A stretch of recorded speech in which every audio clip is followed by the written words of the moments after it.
इयत्तेची 6वी शिकत आहे. उठा, जागे व्हा आणि तोपर्यंत ध्येयापूर्ण होते तोपर्यंत थांबू नका.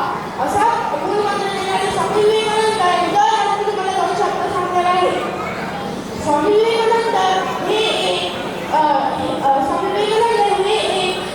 तेजस्वी व्यक्तिमत्व लाभणारे महान तत्वज्ञानी व कुशल व्यक्ती होते.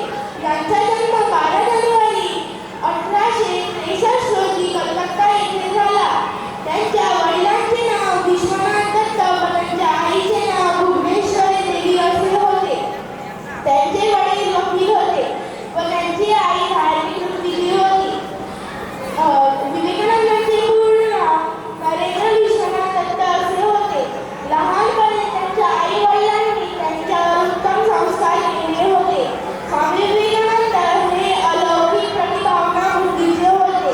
हे विज्ञान गणित याचा त्यांनी सखोल ज्ञान मिळवले व वेद, पुराण, महाभारत, रामायण असे हिंदू ग्रंथांचा त्यांनी पुरेपूर अभ्यास केला.